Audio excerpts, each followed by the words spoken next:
So this is part A of the Baby Angel Geronimo editions of the KhoodeelaarTV television channel being broadcast only on the internet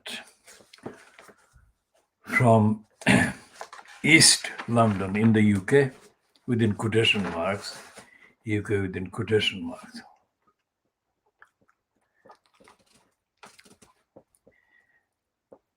At 10 minutes past 10 or 10 hours GMT on Tuesday, the 5th of October 2021. Now, we're starting with this print cover of the Fleet Street paper, The Guardian. And it's the Pandora Papers after the Pegasus disclosures 2 months ago. This Pandora Papers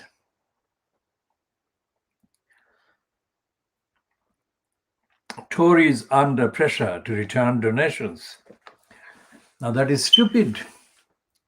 What's the point? What's the point of the Tories returning donations? What is the point? And although Johnson is pictured in the montage, he's not named in the list. That is Muhammad Amarsi, Viktor Fedotov, or Lubov Charnukin. These are not the real kind of really representative villains, if you like. The really representative villains are in the UK government, and there is a picture of Imran Khan of Pakistan,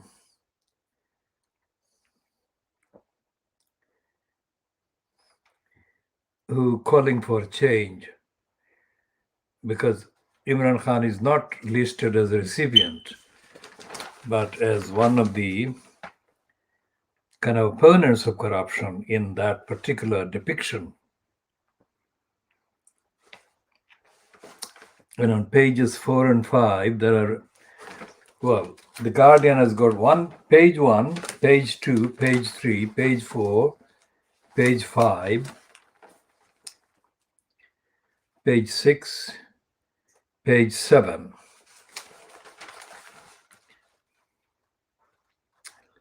Page 8, page 9.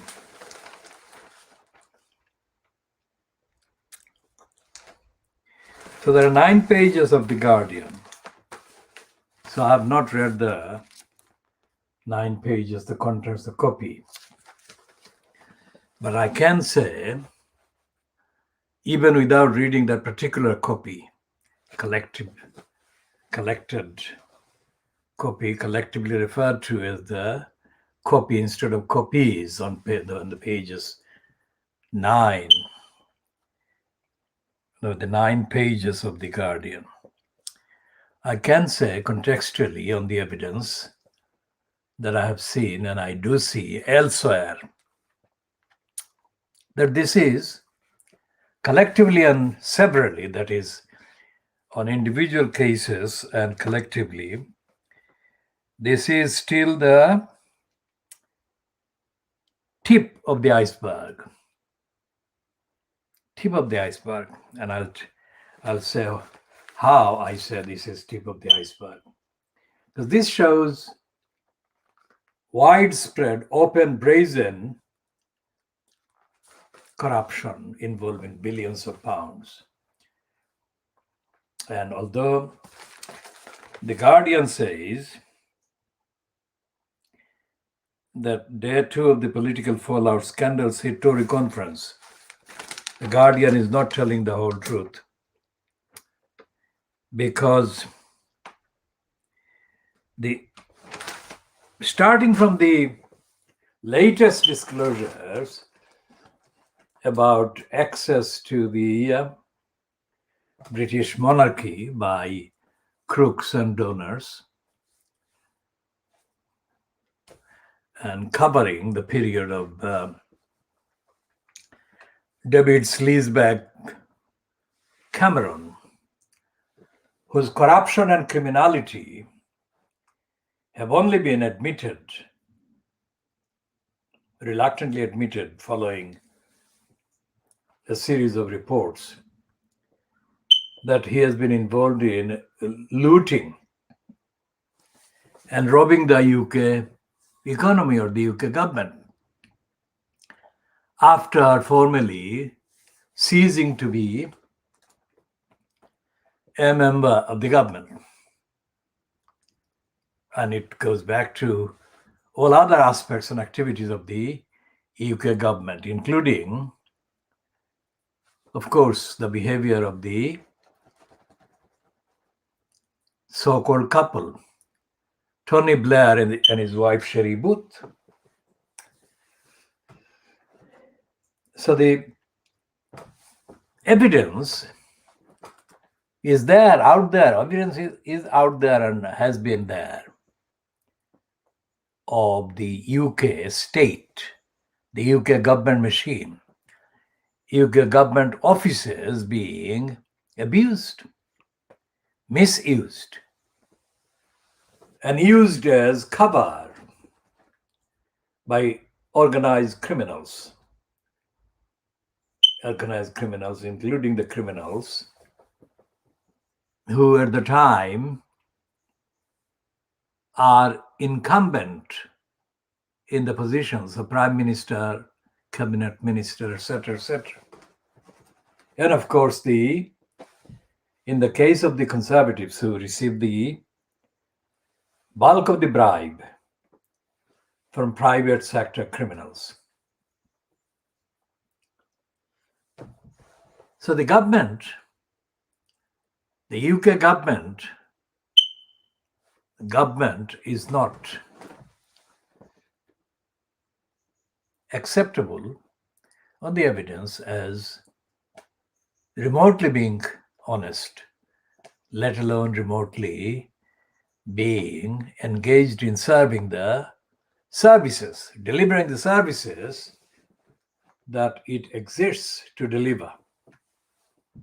And this is the theme. Baby Angel Geronimo editions.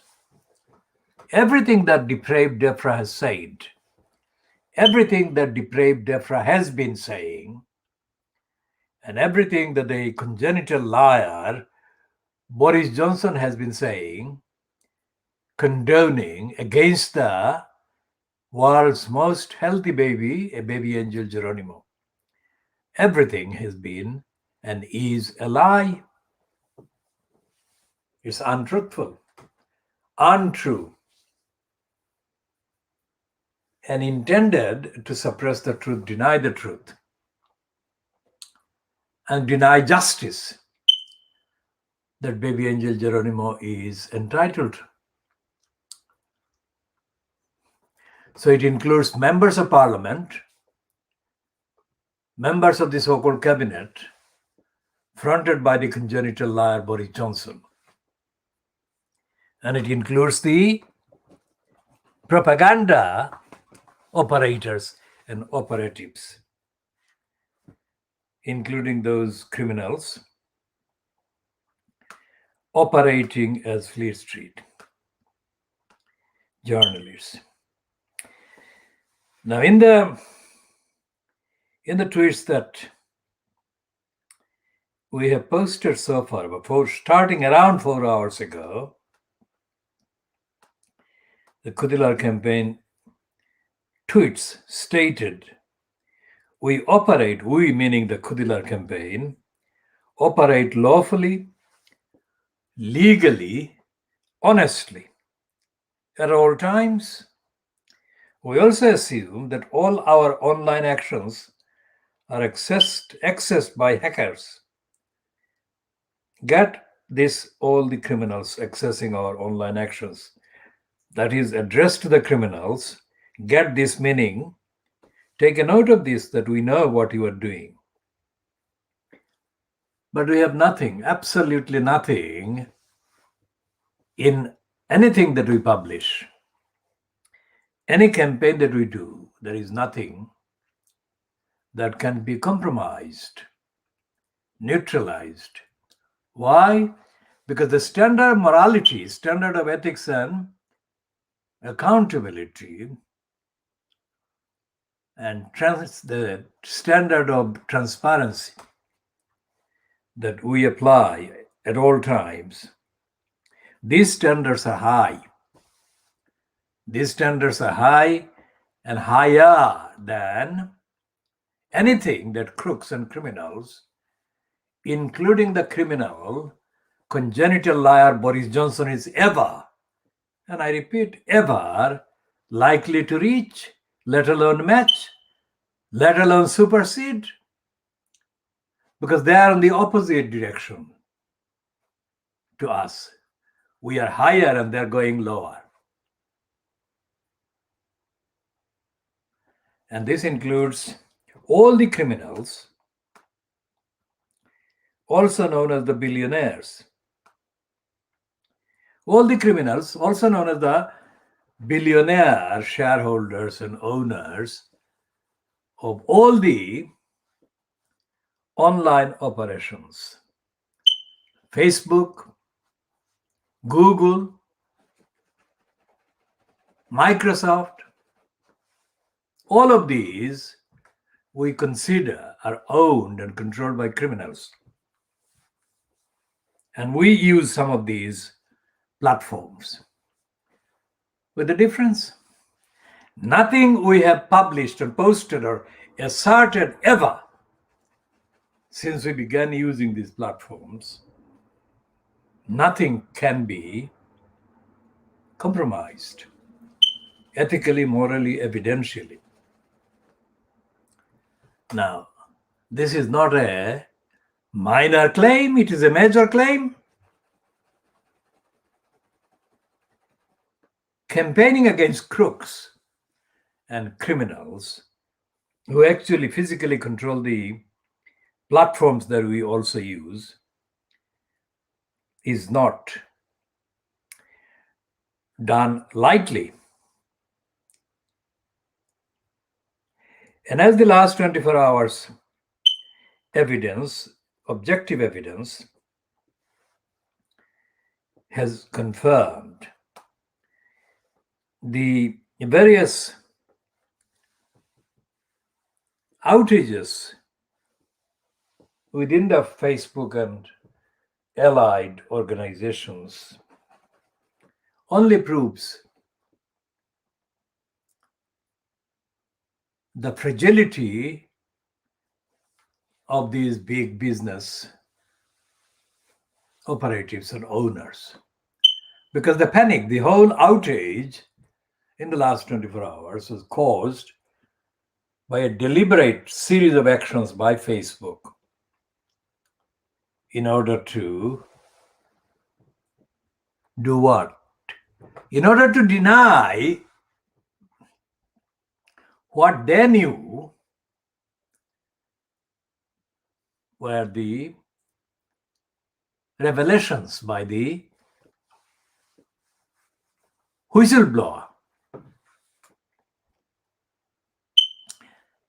And they knew what the whistleblower might include in their disclosures, leaks. So Facebook took what they thought was preemptive action to prevent the full extent of the truth being told about Facebook and its corrupt policies, which is what the whistleblowing episode was mainly centered on in the last 24 hours. So Facebook reacted in a way that the whistleblower not necessarily predicted in terms of the reaction, in terms of the nervousness. But by reacting in the way that Facebook has done, Facebook actually added added to the evidence of wrongdoing on the part of the corporate Facebook organization that the whistleblowing episode was about. That instead of prioritizing users of Facebook Corporation abused access to the users' accounts and focused on maximizing profit at the expense of the users. So what we said in our tweet earlier, 4 hours ago, of course, was not said by relating any of what we said to specifically the Facebook organization, but in the last 4 hours, we have been able to access information about the reaction Facebook had shown. And the reaction was, in order to cover up, in order to deny, in order to hide, in order to conceal the very allegations or the evidence of the corruption, big time, multi-billion dollar corruption by Facebook that the whistleblowing episode is about.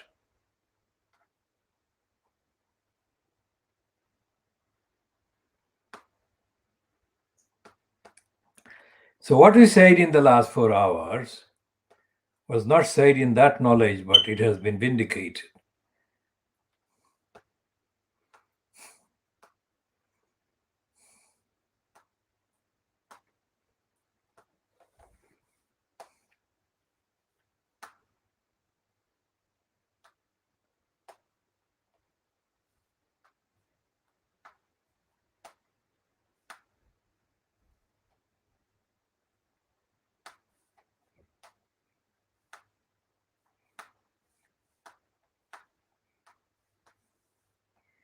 So when Facebook is exposed,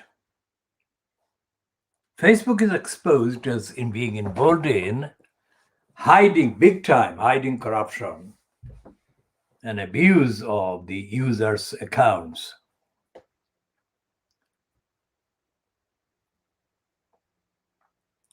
Rather than serving the users and allowing the users unimpeded, uninterrupted, unexploited use of an access to the accounts.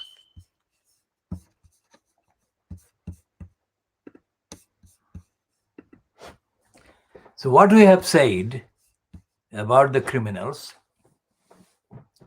is vindicated already today by the evidence that has come online after we posted our original condemnation updates.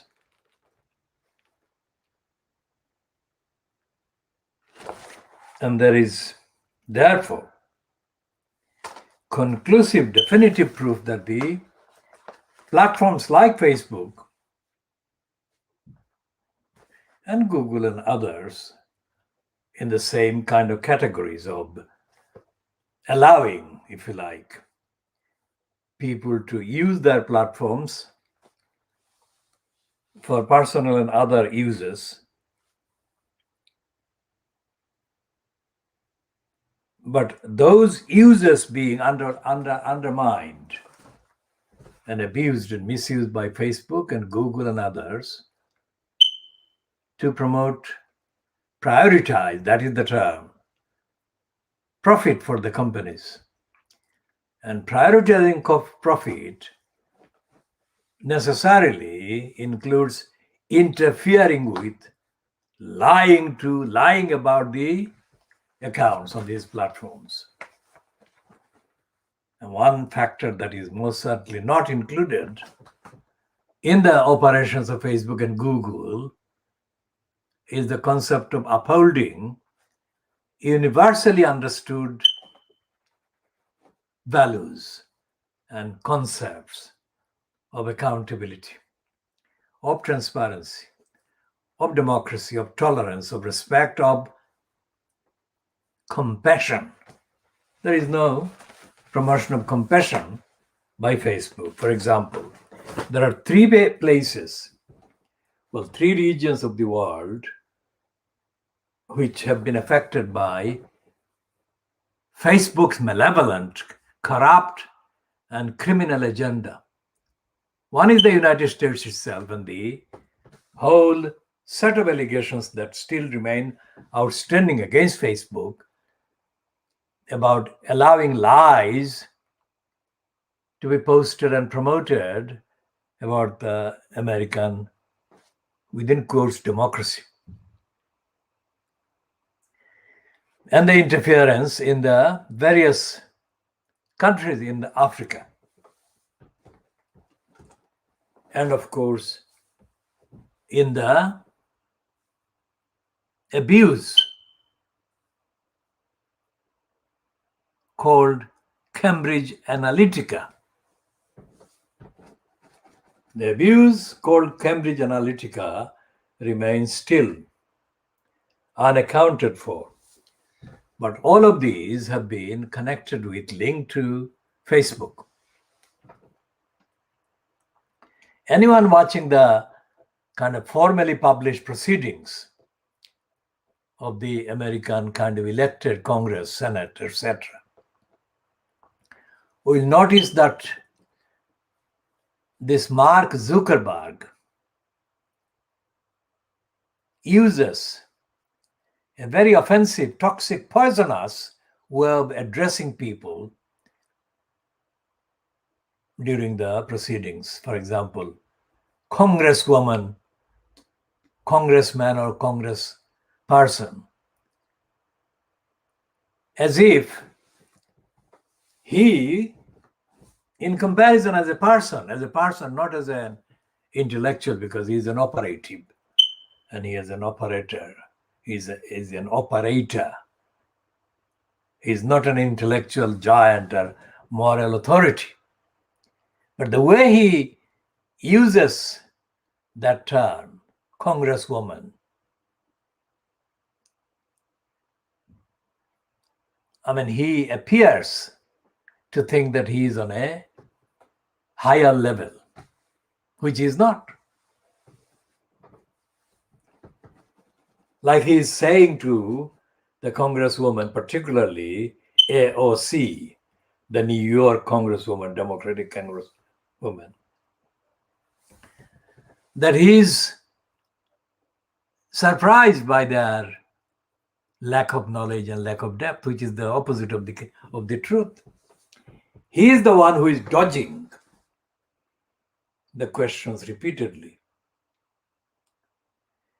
And as far as I know, there is no commentary online, or I have not seen any commentary about Zuckerberg patronizing and insulting the members concerned, who are the ones that are putting questions to him.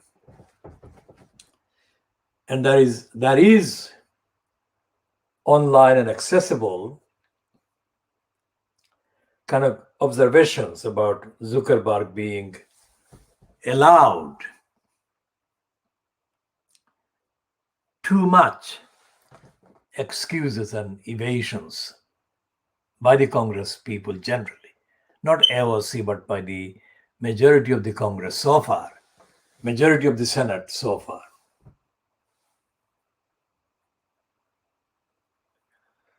So there is no evidence that any USA government or government agency or department or whatever, or their equivalents in Africa or African countries, their equivalents in Asia and in Asian countries, or their equivalents in Western Europe,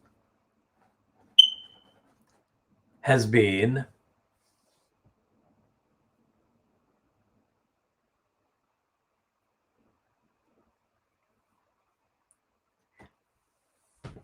even put to a process of being held to account by a Facebook or by a Twitter or by any other platforms. All of those, of course, incidentally and very significantly, are platforms that are based in America, and the people who are profiting from those platforms are, of course, all in the USA. So there may be a kind of undisclosed, undeclared policy kind of approach and strategic approach on the part of the USA Congress and the USA presidential administration, for example. The policy to shield, to cover, to protect Facebook, Twitter, and Google from publicly being exposed and being engaged in big time corruption and criminality and looting and subversion of democracy. For example, the attempts by the European Union several times to hold Facebook and Google and Twitter respectively, that is, in succession, not with respect, but in serial kind of attempts to hold them to account, to regulate them. All these attempts have been sabotaged, really. And the attempts or the attempted regulatory oversight regimes have been significantly neutered. And the penalties that would have been effective in, or considerably effective in holding Facebook, Google, and Twitter and others to some account, have been put in place, but not anywhere nearly as effectively as there should be and should have been, and they have been overdue to be being kind of subjected to. So when, for example, the online kind of versions of the depraved, degenerate DEFRA, fronted by the degenerate, depraved, wrongdoing evildoer, George Injustice, when the various activities against baby angel Geronimo over the last 4 years began to be published, the online kind of versions, outlets like the Daily Mail, the Scum, the Star, even the Guardian, the daily bribing Boris Johnson graph, they included completely untruthful, dishonest, and criminally conceived lies against the perfectly healthy baby angel Geronimo.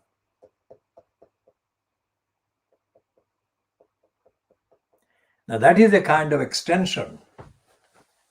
That is the kind of copy of the kind of policy that the American government and the American Senate and the American media really, like the Washington Post, the New York Times, the Los Angeles Times, and others, including the big news organizations like the American news organization called AP, and there are kind of counterparts internationally who are allowed to operate from the American sphere, Reuters and the AFP.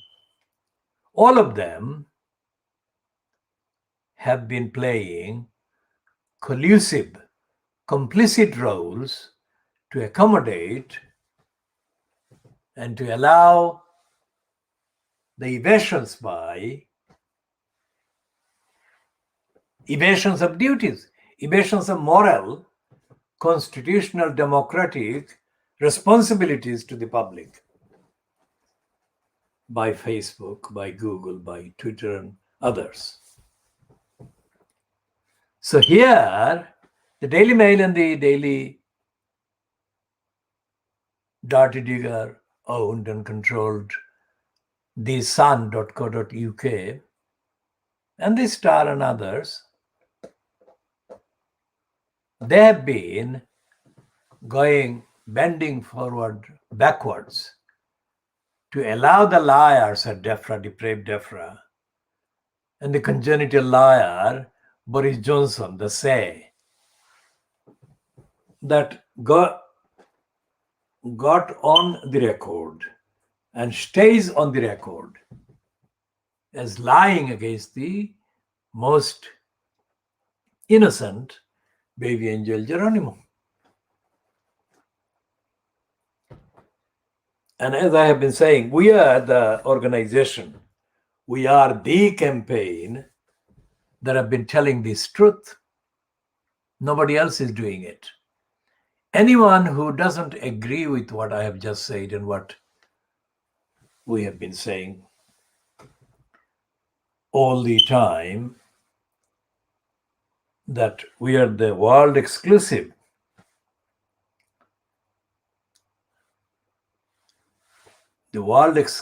platform, world exclusive campaign, world exclusive program, carrying out world exclusive diagnosis, dissection of the corruption of Fleet Street. And that does include this otherwise kind of sanguine, the Guardian. The Guardian too is as corrupt as the Daily Mail, the Star, the Scum, the Mirror, and the Financial Crimes, and the I newspaper, so-called.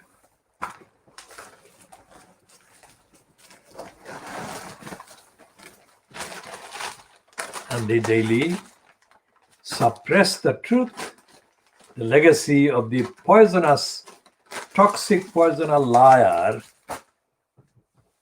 Beaverbrook. That is Beaverbrook. And we include all the leadership, all the incumbents in the post of the leader of the Labour Party at any stage as being complicit with the corruption and the crooks, despite the fact that at one point during the 2011 kind of proceedings called the Levison Inquiry,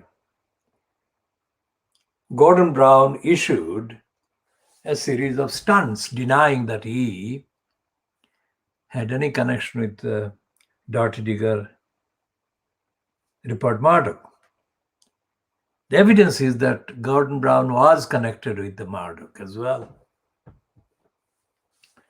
Not maybe necessarily to the extent that the evildoer Tony Blair was.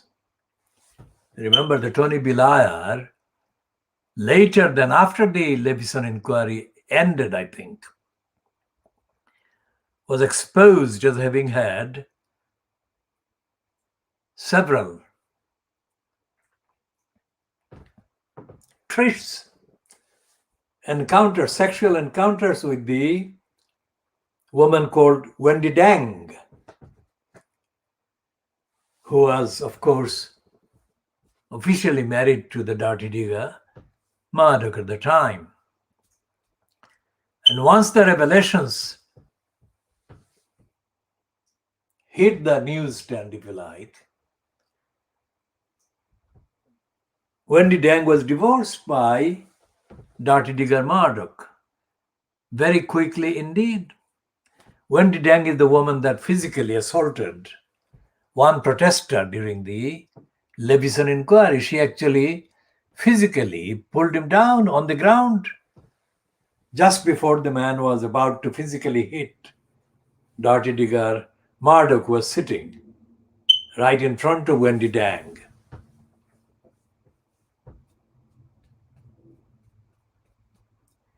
So although Gordon Brown was not as deeply involved with the Dirty Digger Murdoch scum operation,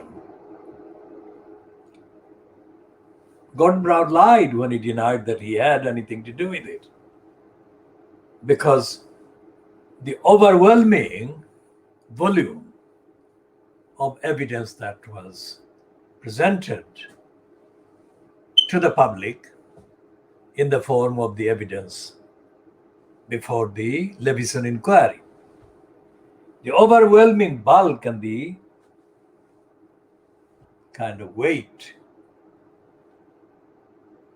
showed that Murdoch, through his agent, Rebecca Brooks, was personally kind of able to personally create and maintain a stranglehold over each of the leaders of the government. Blair, Brown, Cameron.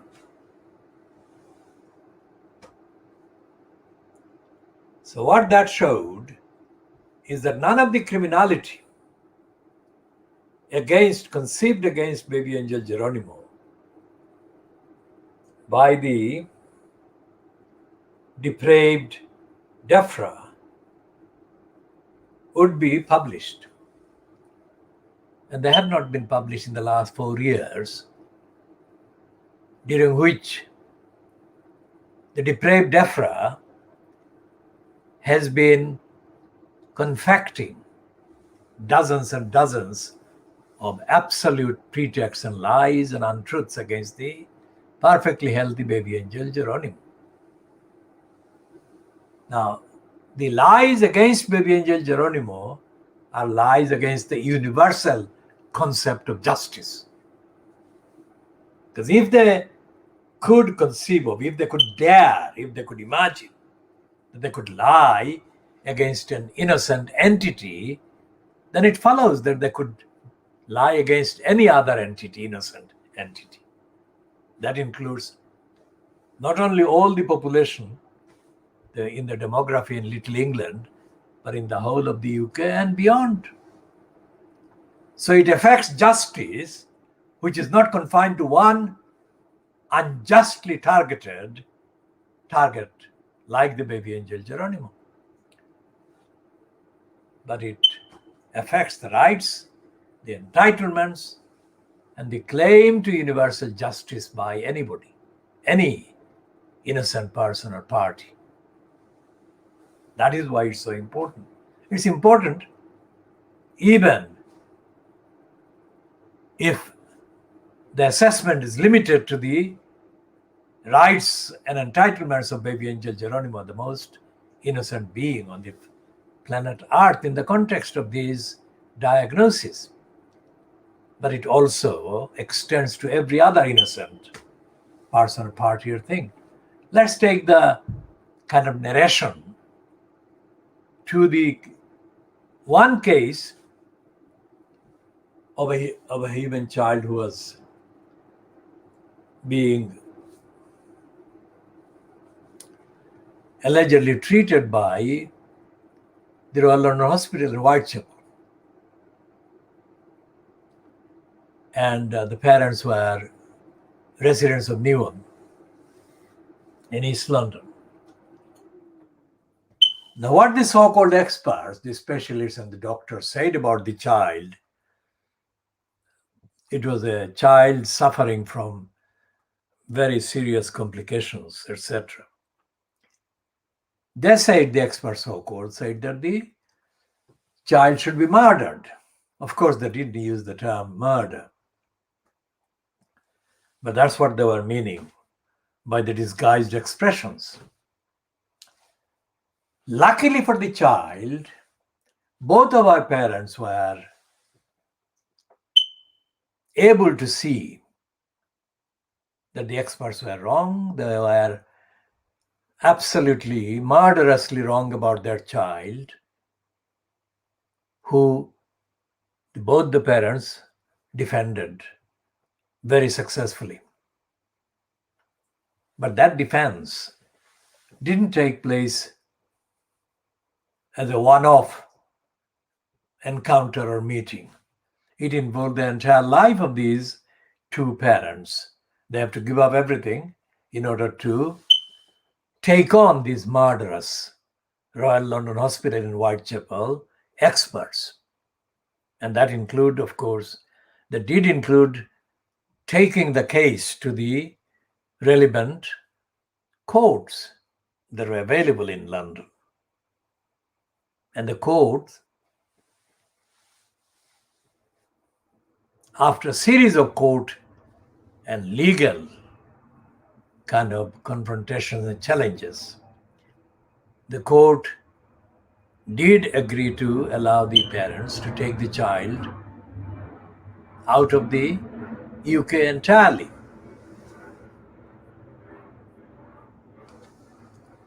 Because the evidence that the parents were able to produce before the court in England included the evidence from experts in Italy. Based on the condition of the child and the complications and the details, they were able to say that the experts in Whitechapel, Royal London Hospital, were wrong, and that the child's condition could be treated and was treatable, which is what happened. Now, imagine you cannot have such a recourse to another set of experts in another country altogether.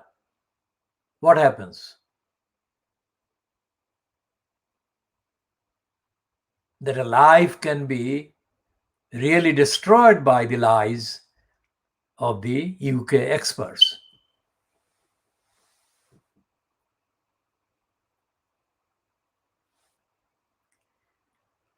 And that is one of the things that, so far as we know at this stage, as we broadcast this particular edition at 10:50 hours GMT,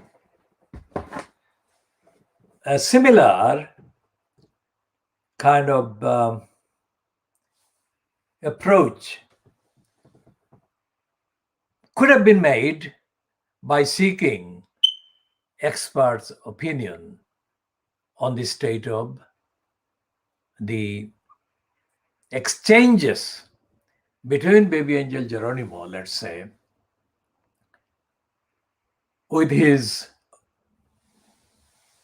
law-breaking, wrongdoing, evil-doing plotters against him and against freedom, against his freedom at depraved Defra.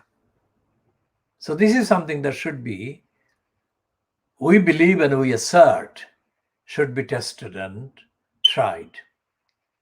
Not just in another country, but in more than one country, including Western Europe and in other parts of the world. What we're saying is that that should be done as part of the campaign for justice for the most innocent baby angel Geronimo. None of the papers, let's look at the papers, the shape of them today.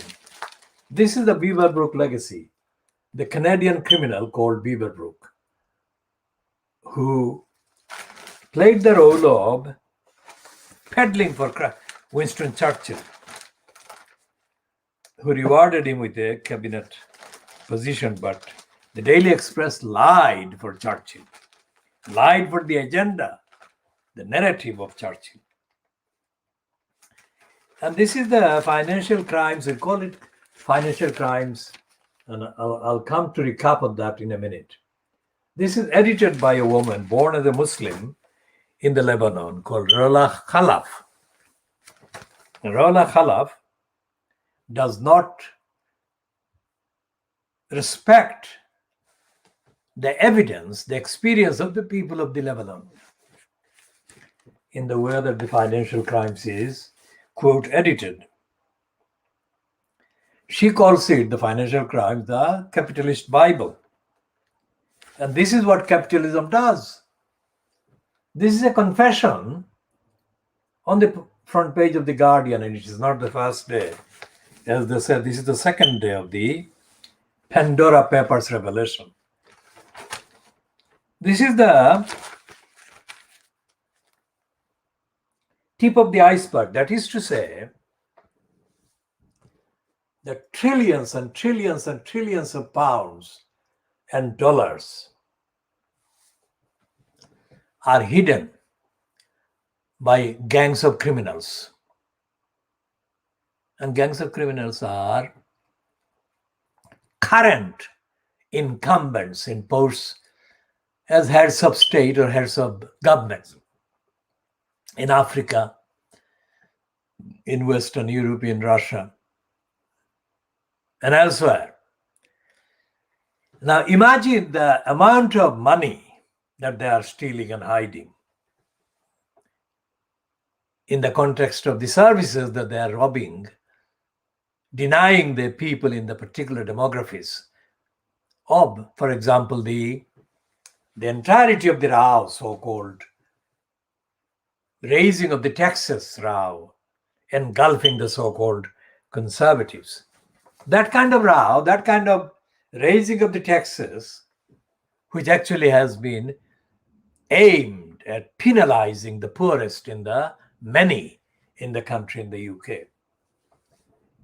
That kind of penalty would not have been necessary if the stolen money and the hidden money were not stolen and were actually put in the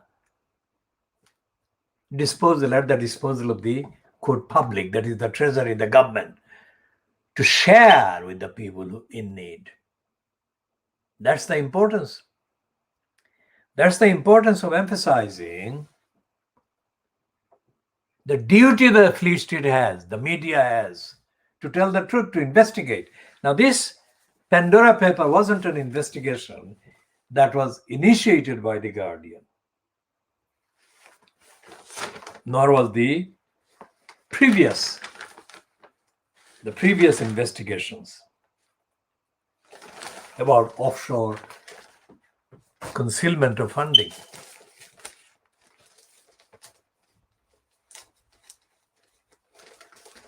And even though The Guardian has that on the front page, the main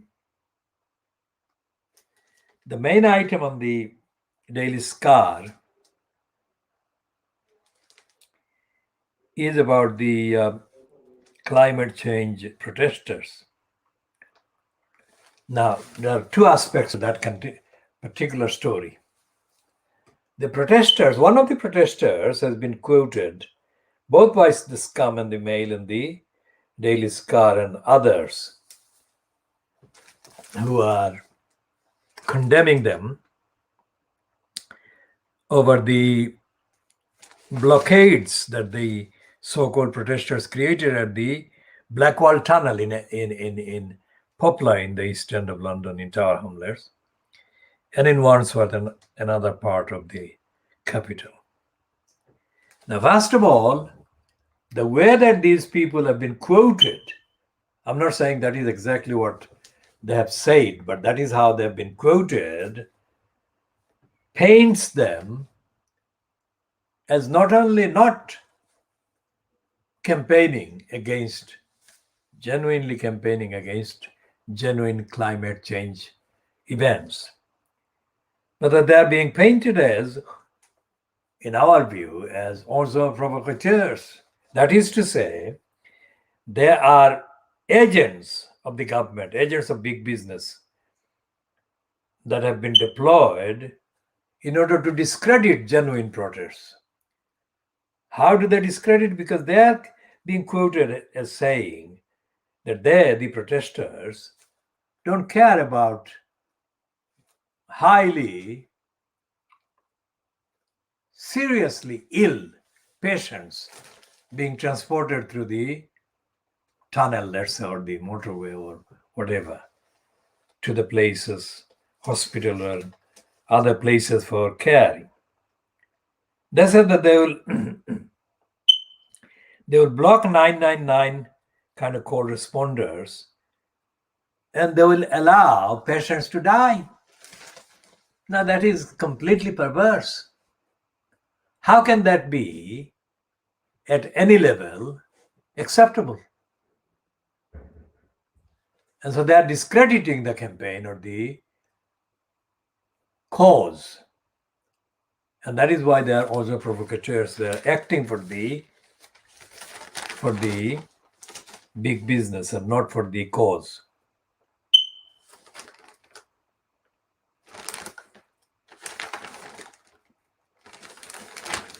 Here is the Daily Scar on pages 4 and 5, where one of the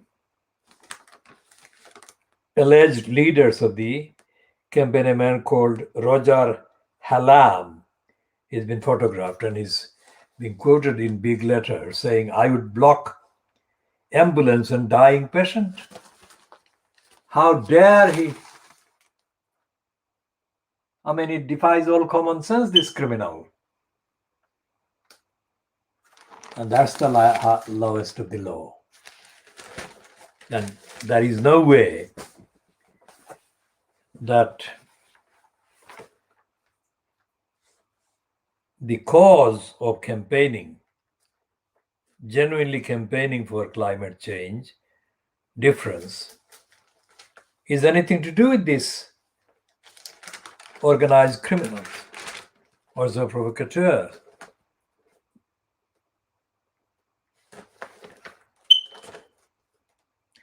And the contempt shown by depraved DEFRA against the innocent baby angel Geronimo in the last 4 years, the contempt warrants DEFRA personnel, decision-making criminals, to be given the sack, then prosecuted and be put away for the rest of their natural lives.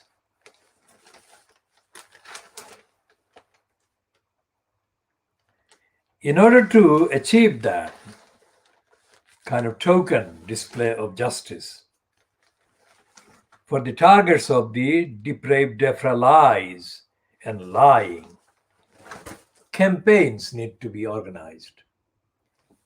Campaigns need to be held, and the campaigns have not been organized. And we are continuing this daily diagnostic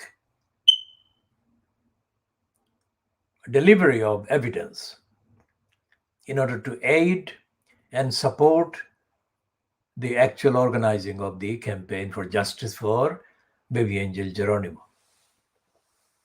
As I said, not just for baby angel Geronimo, for other victims, other targets of lies by depraved DEFRA. And we said this also as part of the campaign, evidential campaign, for sacking Boris Johnson from the post and for prosecuting Boris Johnson for the crimes against justice that he has been party to, and for the inclusion of Keir Starmer and West Streeting and other criminals as part of the ethical, moral, universal constitutional rights for justice. Rights for the justice denied targets of lying and plots and criminality, hatched via the depraved DEFRA and retailed via the depraved DEFRA and condoned by the criminal, congenital criminal liar, Boris Johnson.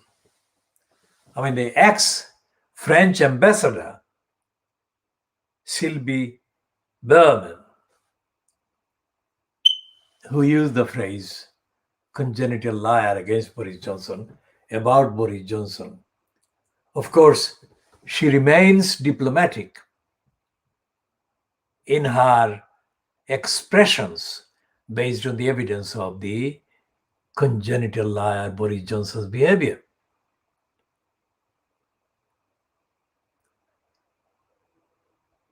But the number of times that Boris Johnson has done wrong, has done evil, and has condoned evil and been complicit with evil, justify a more detailed description of Boris Johnson than the two words congenital liar actually represent.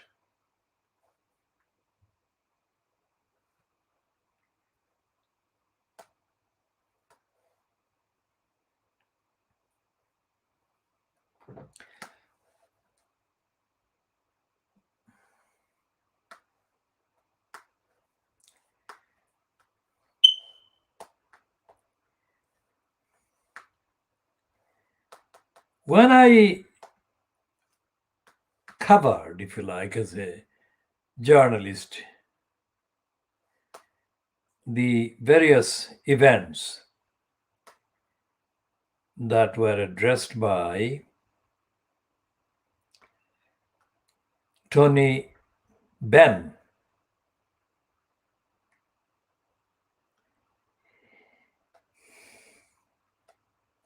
I noticed the complete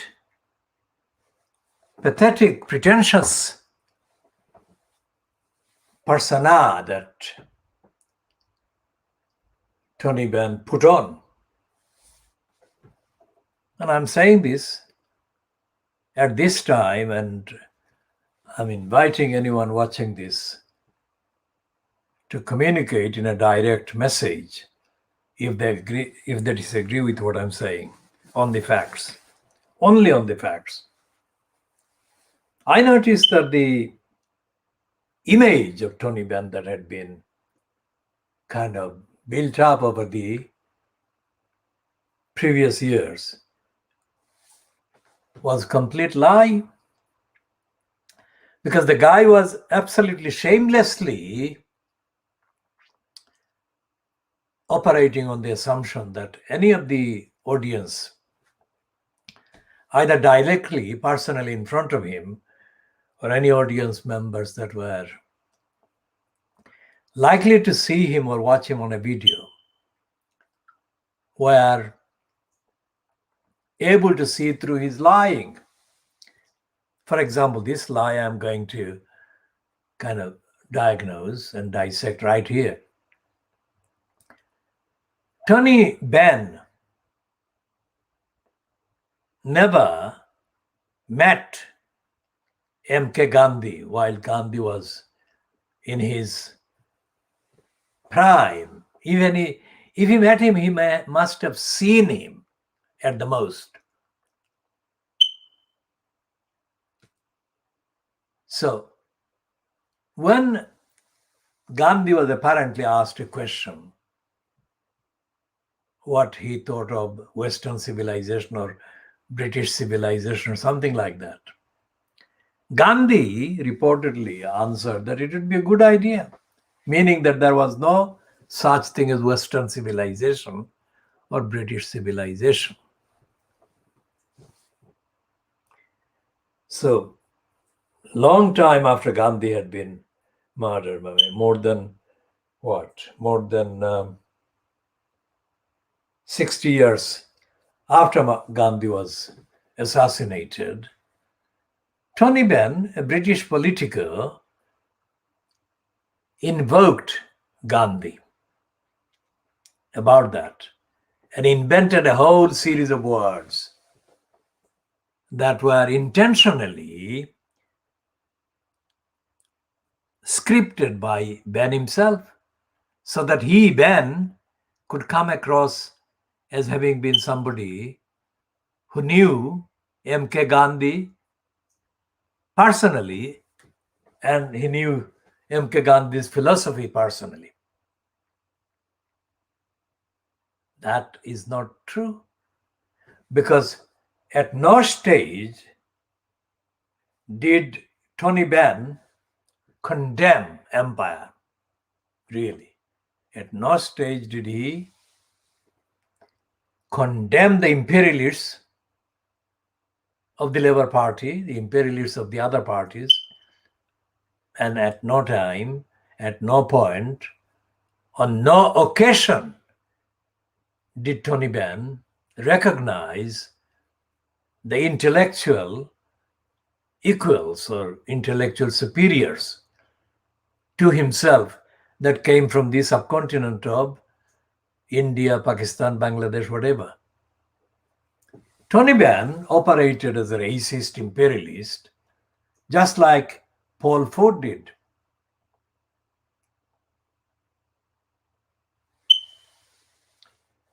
To them, British values remained higher than the values of the colonized countries of Africa and Asia.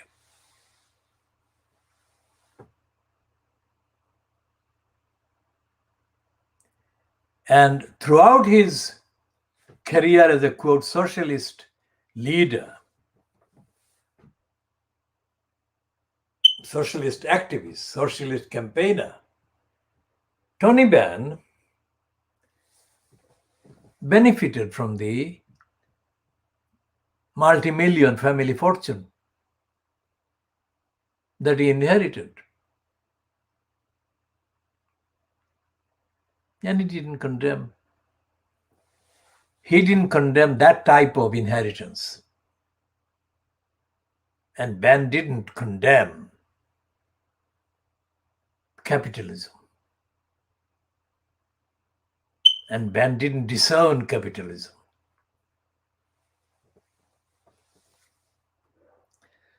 What Benn did was, after his father, who was a member of the House of Peers,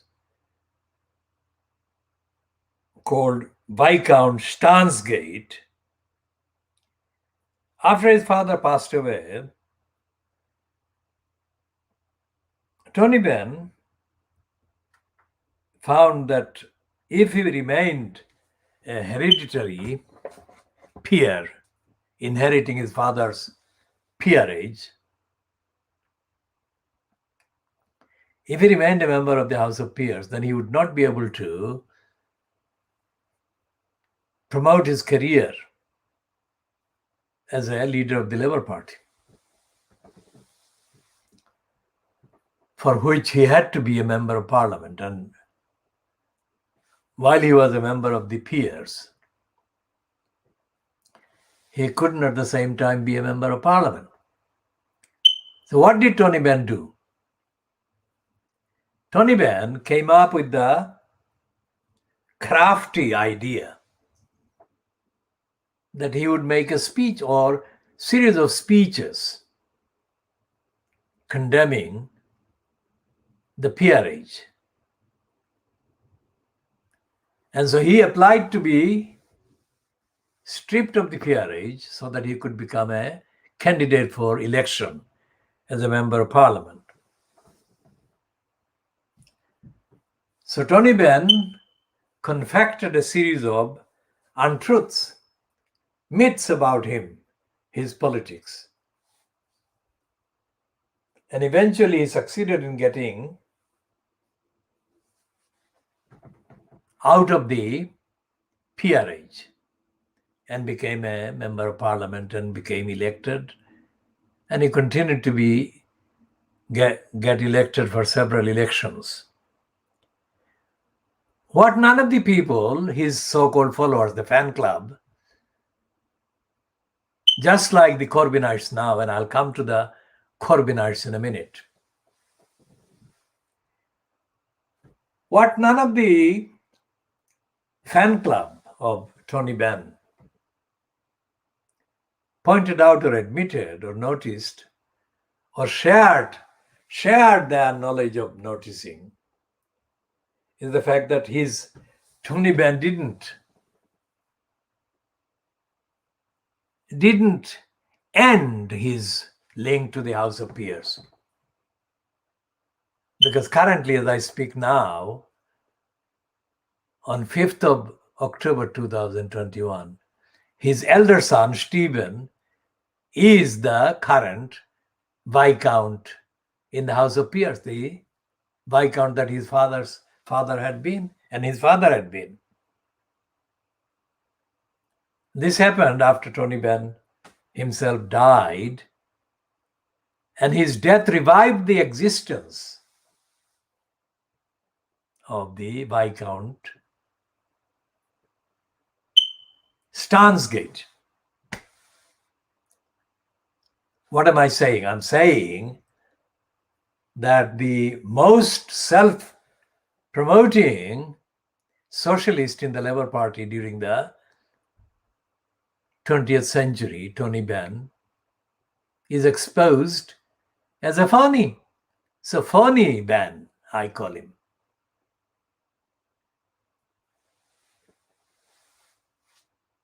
Look at the role that Corbyn, one of Tony Benn's fan club members at the time in the 1980s and 90s. I mean, Jeremy Corbyn colluded with Boris Johnson, who plotted the December 2019 election, and Johnson was only able to hold the 2019 election because of Corbyn's collusion and complicity with the Conservative scum. And the main reason why Corbyn colluded with the Conservatives was to let Brexit get done. And Brexit got done. And this country has got undone by that, which is what the French diplomat for several years in the UK, in her book, described as Britain getting scuttled, or Britain choosing to get scuttled. What is getting scuttled?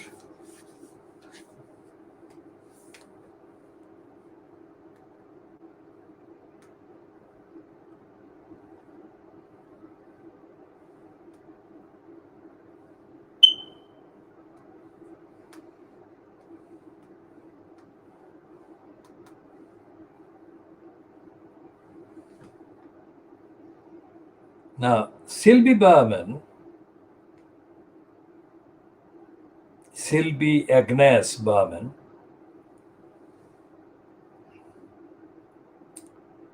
who is 68 years old, I think,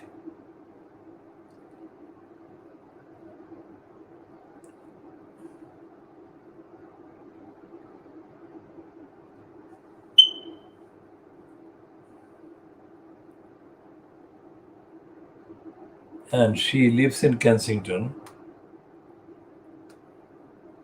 That is how she is described as in the wiki entry.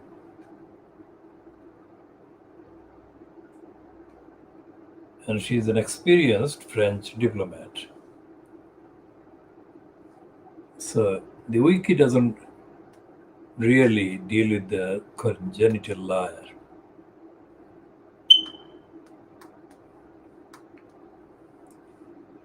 I will come to that.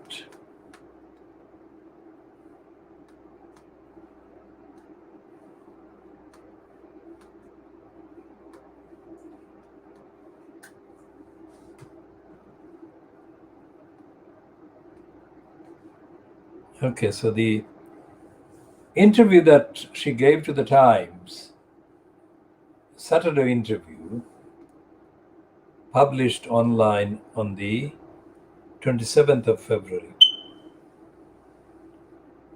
2021,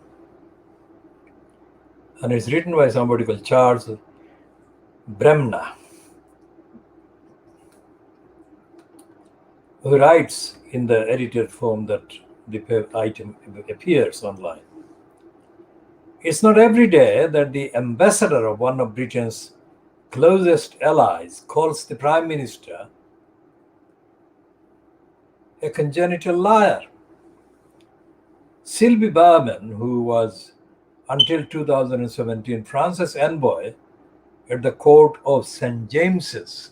Now, that is the diplomatic phrase used for the diplomatic posting in the United Kingdom. Sylvie Berman is amused by the fuss in London over her portrait of Boris Johnson as a clever but reckless opportunist with no regard for the truth. Now, if we just stop there, then we can understand, we can relate straight with the behavior of the depraved DEFRA against the baby angel Geronimo. Because Johnson has no regard for the truth.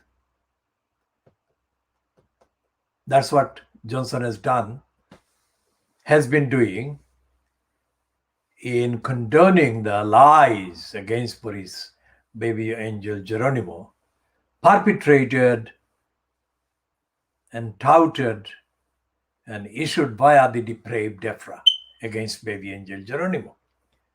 That has been going on for the last 4 years.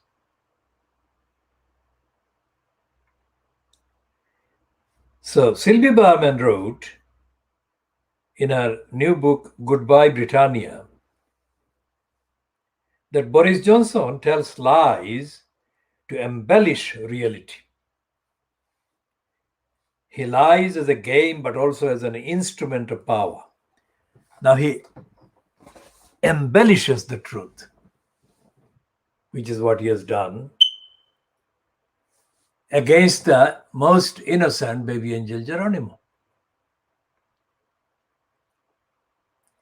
Now, judging by the three so-called judges who agreed to serve as rubber stamps for the depraved DEFRA in the three separate cases,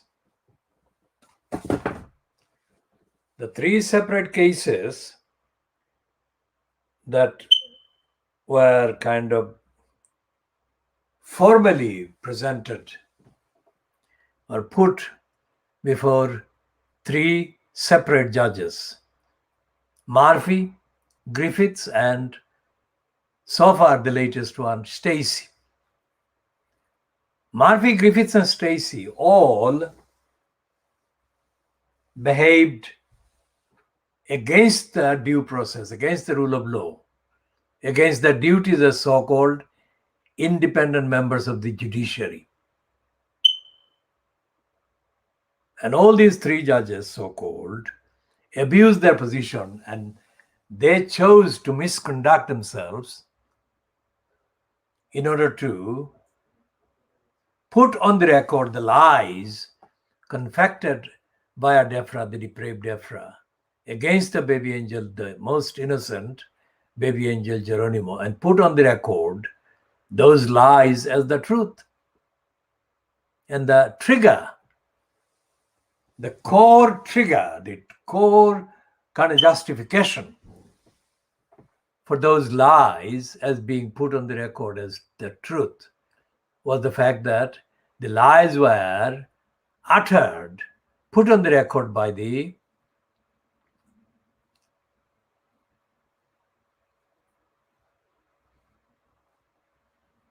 three separately sitting rubber stamps, also known as the judges. So when each of these liars perpetrated the lie against the baby angel Geronimo, each time the option came into existence for baby angel Geronimo to appeal against the lying behavior and misconduct on a platform that wasn't obstructed against baby Angel Geronimo's rights to seek justice against these criminals each time. And that can only have been on a platform internationally outside of the UK. Because the UK judiciary is a corrupt, criminally obstructive, wrongdoing judiciary, which operates as an extension of the rubber stamp kind of agenda needed by the relevant incumbent regime, also known as the government. Now, Fleet Street, not just today's Fleet Street papers, which I shall hold before the camera. These are the papers today. Not just today, but Fleet Street in the last 100 years, 200 years, whatever the actual kind of constituents, the only constituents for the last 200 years really has been the Times, the title Times. And now the Guardian is saying that it has been around for 200 years. It has been around for 200 years if we include the Manchester Guardian. And all the others are later. Whatever the number of Fleet Street papers over the last 230 years, 200 years, the role of the Fleet Street papers has been to tell lies, to hide the truth, to collude with the government of the day, so-called, and to support empire, support racism, support attacks on women, and support the attackers of justice. 200 years. That is what Fleet Street has been doing and does do. And that, I am saying, is despite the fact that the Guardian pretentiously claims to be disclosing this information. The Guardian leaves out the role of the judiciary. Why? Because this kind of wanton, brazen corruption by British, there is the picture of Johnson who is the recipient of the bribe. And we have been saying that the bribery of Johnson by the group called the Daily Telegraph is well known. And the bribery of Boris Johnson is a crime, because Johnson does not deserve the millions of pounds that he has been personally given by the bribing the Daily, bribing Boris Johnson graph. None of the pieces that Johnson was allegedly paid for writing contains anything. None of the pieces that Johnson has apparently been paid millions of pounds over the last 12 years or so actually contains anything that can be justifiably used as the reason for his being paid so much money by the owners of the Daily Boris Graf group, Daily Bribing Boris Graf group.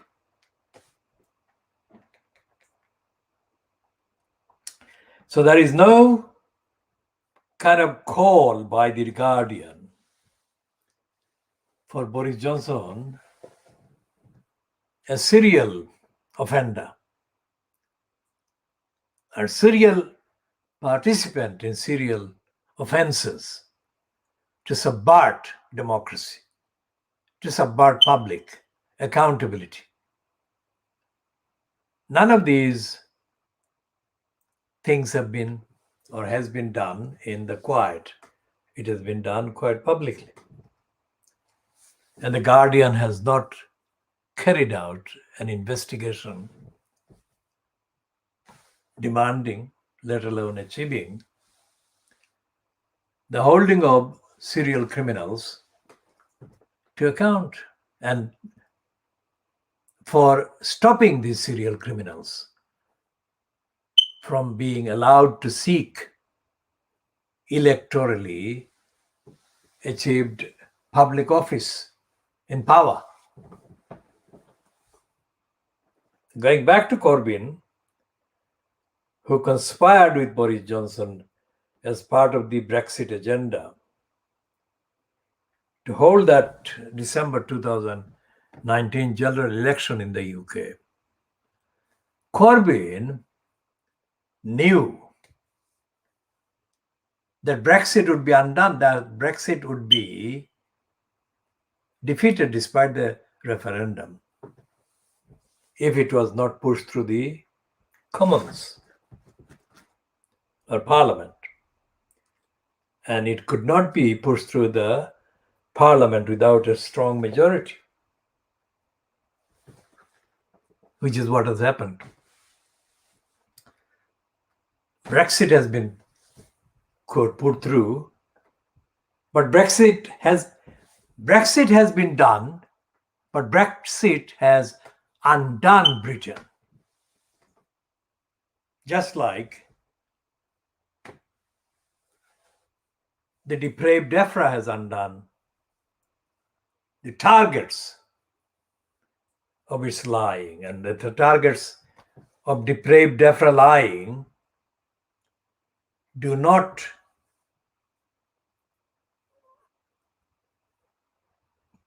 just contain baby angel Geronimo, but other targets. So what has been quite obvious to the targets of the DEFRA lies and untruth and defamation has been kind of hidden by the agents and spies and operatives and infiltrators working for depraved DEFRA around various areas of objection to the DEFRA lies and liars.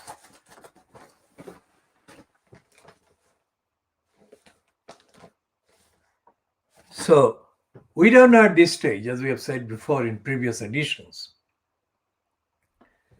we don't know the details of the exchanges of communications between the depraved DEFRA and their targets. In the context of these broadcasts, the only target we know personally is baby angel Geronimo. And we believe that when made public, all the evidence-based kind of communications that Boris Johnson was made aware of as having been contained in the fullest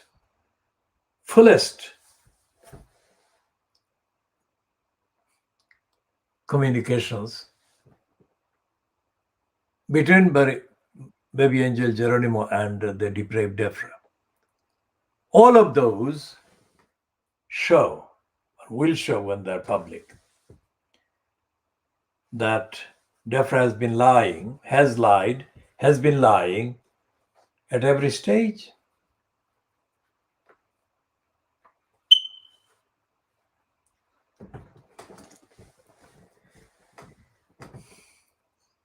So this is the proof that DEFRA is in the darkness Deborah is the evildoer, and Deborah is the lying, wrongdoer outfit. And every single platform, every single aspect of the kind of state has allowed the depraved Deborah to carry on lying against the baby angel Geronimo. Despite the fact that each of these agencies had been or has been made very aware of the fact that Deborah was lying and has been lying. And depraved Deborah is depraved and does tell nothing but the lies it in fact inflicts on the most innocent targets.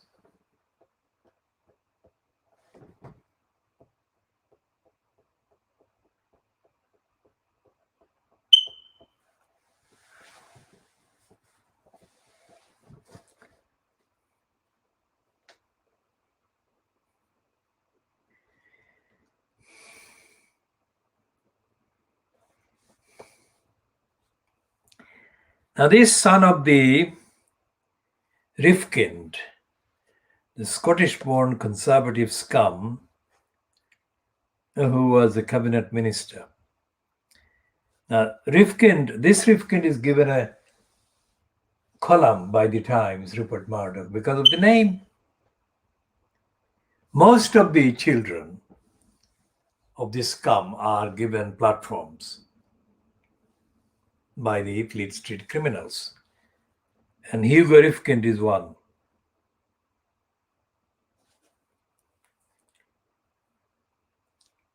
But such are the dire truths about the lies being perpetrated by depraved Defra, by the congenital liar Boris Johnson, that even the likes of Hugo Rifkind are forced to admit that these are liars. Now, of course, they are not saying liars in the sense that I'm saying it. But here is the read of the heading on page 25 of the Times today. Who will do the jobs that nobody wants? And then subheading is, these disruptions aren't just about pigs, petrol, and power. It's a rude awakening about how our whole economy works. Now, it doesn't work. The economy doesn't work. That is the point. And the best, most appropriate word there, instead of works, would be operates. So that would cover the various stages of dysfunction, which the word work doesn't cover. It brazenly asserts that it does work. It doesn't make any concession to the fact that various stages of dysfunction and lying are occurring. Now, here is the taste of the Hugo Rifkind piece in the Times.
And being a son of a Rifkind, this idiot is not coming to the point.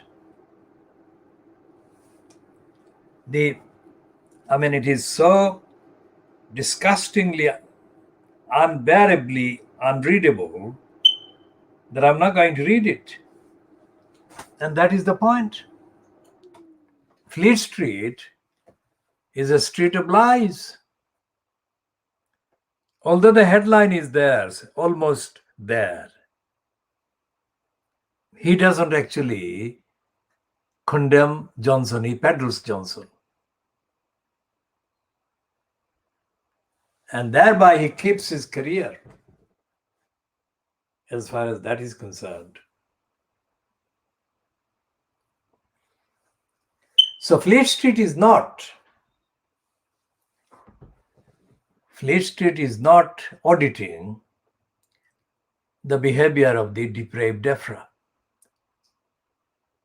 nor the behavior of the courts of criminals called judges, nor the behavior of the Ministry of Injustice, nor the behavior of the members of parliament who allegedly sit on the DEFRA Select Committee.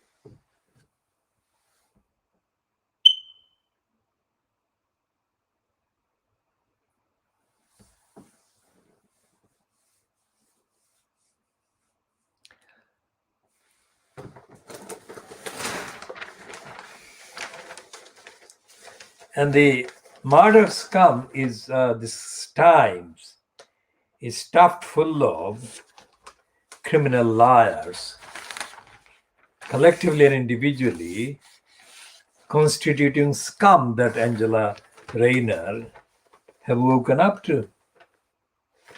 This is a picture of this on page 23.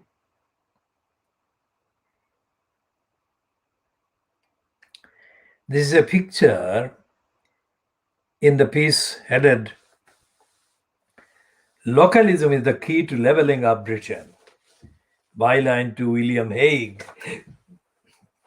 And there is a picture of Keith Joseph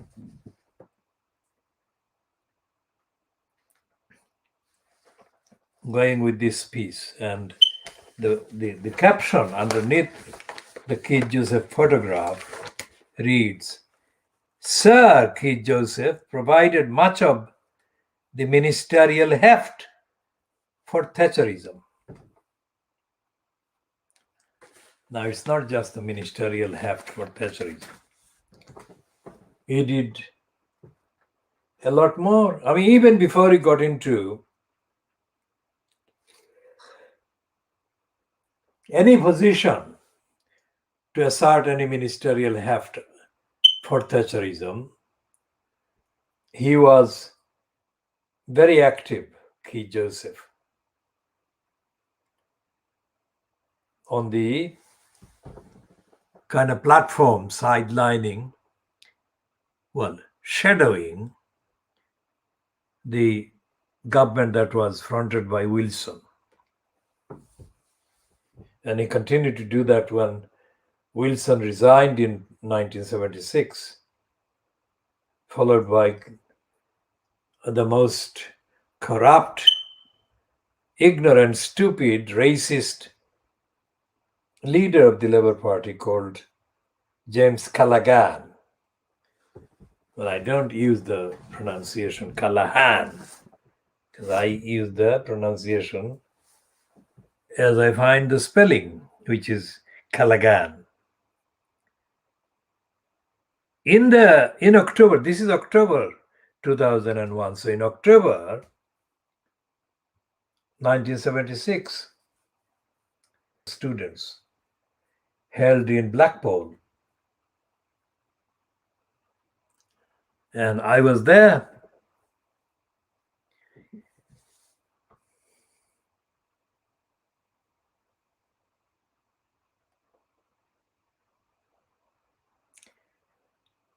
That is almost 45 years ago. And at one point, during the proceedings of the National Union of Students, which was routinely condemned by the Fleet Street papers as being ultra left wing. It never was. But that's the history, that's the record of the Fleet Street of lies. Anyway, at one point of the proceedings, my attention was drawn to the appearance on the balcony of the conference hall of Keith Joseph. Now, Joseph was not invited there. He just appeared there, and he was sitting there with two cons belonging to the Federation of Conservative Youth or students. Two of them were from Scotland. One was called Moon, and my role there was to, as a journalist, as a reporter, I was recording on a still camera the events, and I pictured Keith Joseph sitting next to Moon, and at one stage, within a few seconds, I noticed that the SWB, there is a swear word, I'm not going to pronounce it, SWP, and others arrived on the balcony just next to me and were kind of noisily shouting at Keith Joseph. And the incumbent in the post of secretary of the NUS at that time was the mental slave, Trevor Terrible P-Lips, who surfaced on the balcony himself and who was among the people involved in physically pushing the SWP lot out of this space and into the main street. I had that picture as well. I took the picture of Trevor Terrible P-Lips. The essential point that the mental slave Trevor Terrible P-Lips was making, and he was the only one who was trying to make a point in defense of Keith Joseph being there, which is the very thing that the SWP were opposing. Now, Trevor Terrible P-Lips is a liar. He was making up a whole scenario that the SWP, objecting to the presence of Keith Joseph, did not make. SWP were calling Keith Joseph various names, not giving analysis. But Trevor Terrible P-Lips at that stage in Blackpool was making up a lie and slogan that the SWP were against free speech. The SWP were not against free speech. They were objecting to the ideological lies that Keith Joseph represented. So the mental slave SWP, hating Trevor Terrible P-Lips, got it wrong there. The SWP lot were not breaking the law. They are not objecting to free speech whatsoever. They're objecting to the contents of the ideology that Keith Joseph represented. So years later, he became Margaret Thatcher's cabinet member concerned. It wasn't at the time, he wasn't in the cabinet because the 1979 election was at least 3 years away at the time that I witnessed and recorded all these activities. Now, if what I saw was what the scum was about, then of course, William Hague is a absolutely deranged liar. Because what Hague is saying here is that localism is the key to leveling up Britain. That is an absolute lie. What he's saying is giving a publicity platform to the idea of having more elected mayors for the regions. Now, there is no evidence in anything that any elected mayor post holder has done anywhere that it creates a positive benefit for the local community concerned. Nor will it ever produce any benefit, any positive benefit for the community concerned. We shall be, of course, talking more about this in the next editions. There is a lot to talk about.